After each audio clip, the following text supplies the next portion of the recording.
यहाँ पर वित्त मंत्री ने भी कहा कि आपने प्रधानमंत्री को बोले नहीं दिया। बात ये थी कि उस दिन के नारों को आप याद करिए। मणिपुर पर 2 मिनट और प्रधानमंत्री यह बोलने के लिए तैयार नहीं थे और हम नारा लगा रहे थे। इसलिए यहाँ विप्लव दास जी बोल रहे थे कि मणिपुर की आबादी ही कितनी है, कितना छोटा प्रदेश है ये। हमारे लिए यह सवाल नहीं है। हमारे लिए सवाल ये है कि इस देश का छोटा से छोटा प्रदेश भी उपेक्षा अगर महसूस करेगा तो इंडिया गठबंधन को हमें वो तकलीफ देगा। हम देश की एकता और अखंडता को बनाए रखने के लिए हैं यहाँ पर खड़ा, और इसलिए हमने उस पर विरोध किया। ये अच्छी बात है कि यहाँ 2 घंटे के मेहनत का हमें अच्छा लगा कि राज्यसभा में जाकर के 15 सेकंड प्रधानमंत्री बोल पाए। एक बात तो ये हमें कहना है। दूसरी बात कहना है कि मणिपुर में जो बजट हमने दिया है इसका इस्तेमाल मणिपुर में शांति, भाईचारा, एकता के लिए हो। हम एथनिक वायलेंस को बढ़ा करके नॉर्थ ईस्ट के मिलिटेंसी को रोकने की रणनीति पर नहीं चले। ये मैं ऐसा इसलिए कह रहा हूं कि एक बात की चर्चा इस सदन में नहीं हुई है कि एक बार असम पुलिस और मिजोरम की पुलिस में गोली चली, 5 असमिया पुलिस के जवान मारे गए। लगता है कि जैसे 2 देशों के बीच में गोली चल रही है। दोनों जगह की बीजेपी की सरकार थी। तो ये बराबर कहीं क्षेत्र के आधार पर, यहाँ पर अभी हिंदी बनाम तमिल करके भाषा के आधार पर, तो ये रणनीति ठीक नहीं है। ये क्षणिक तौर पर देश में अपनी सत्ता और कुर्सी के लिए लाभदायक हो सकती है, लेकिन देश की एकता और अखंडता के लिए, संविधान सम्मत राज्य के लिए ये उचित नहीं है और इस पर सत्ताधारी दल को, उसकी सरकार को विचार करना चाहिए। मैं आगे अनुपूरक मांगों पर अपनी बात रखना चाहता हूं। उसमें सबसे बड़ा सवाल है कि कृषि को लाभकारी बनाइए। खेती घाटे में है और किसान आज भी आत्महत्या कर रहे हैं कर्जे में डूब करके।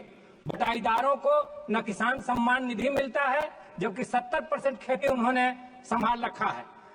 उन पर ध्यान दीजिए और चालाकी मत कीजिए। C2 + 50%। स्वामीनाथन कमीशन ने जो कहा है खेती को लाभकारी बनाने के लिए कि कुल लागत का 1.5 दाम उसके देने की गारंटी करिए। देश की आबादी बढ़ रही है, हम दुनिया की सबसे बड़ी आबादी वाला देश हो गए और खेती की जमीन घट रही है, तो कृषि योग्य भूमि को बचाइए।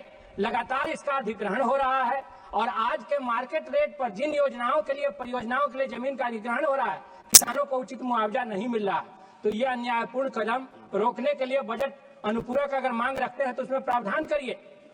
और साथ ही साथ मैं ये कहना चाहता हूं कि बिहार में आपने बार बार यहाँ कहा कि बिहार को बहुत मिला है। क्या आपने बिहार को विशेष राज्य का दर्जा दे दिया? क्या आपने वहाँ की गरीबी मिटाने के लिए उपाय किए? क्या वहाँ बाढ़ सुखाड़ का अस्थायी निदान की जो बात है उसके लिए कुछ घोषणा की? क्या आपने बिहार में लगातार ऐसी परियोजनाओं को ताकत देने की बात की जो अर्थव्यवस्था का योगदान दे रही हैं? आज से नहीं, सैकड़ों बरस से नहीं, हजारों बरस से मगध का क्षेत्र जिसका 600 साल का इतिहास, भारत का इतिहास है, उसमें आपने कोई योगदान दिया? इंद्रपुरी जलाशय बनाया जो सोन नहर प्रणाली, एक जिंदा नहर प्रणाली है जिससे बड़े पैमाने पर कृषि को ताकत मिलती है। उस पर आपने कुछ भी पैसा दिया? उसके लिए कोई कार्रवाई की? यह सब का जवाब न है। महोदया, मैं कहना चाहता हूं आपसे कि बिहार में कृषि क्षेत्रों को उद्योग क्षेत्र से जोड़ने के लिए एक महत्वपूर्ण परियोजना है बारूबिहटा रेलवे लाइन, लेकिन उसको ठंडे बस्ते में डाल दिया गया है। एक जमाने में मनमोहन सिंह के जमाने में उसकी स्वीकृति मिली, उस पर सर्वे भी हुआ। और अंतिम में एक बात कह करके मैं अपनी बात खत्म करूंगा। आज ये डेवलपमेंट वर्क हमारे पोल्यूशन को भी बढ़ा रहा है, धरती के तापमान को बढ़ा रहा है, इकोलॉजिकल बैलेंस खत्म कर रहा है। हजारीबाग में बड़का गांव एक प्रखंड है जहां बहुत अच्छी खेती होती है, बगल में पहाड़ है, पहाड़ पर जंगल है, जंगलों में जंगली जानवर है, चिड़िया है, सब कुछ है, नदियों में बहता हुआ साफ पानी है। दुर्भाग्य ये है, मैं दुर्भाग्य ही कहना चाहूंगा कि उसके धरती के नीचे कोयला है और अडानी ने एग्रीमेंट कर लिया है। किसान वर्षों से वहां आंदोलन कर रहे हैं, उनको कोई सुनने वाला नहीं है। खदानें खुलेंगी और ये साफ हवा, साफ पानी, ये चिड़िया, ये जंगल, ये खेती खूबसूरत सब खत्म हो जाएगी।